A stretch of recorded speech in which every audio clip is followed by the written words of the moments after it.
Não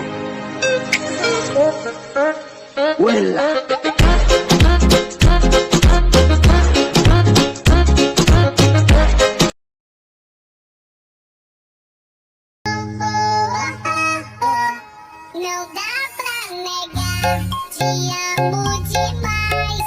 Eu tô cansado de disfarçar.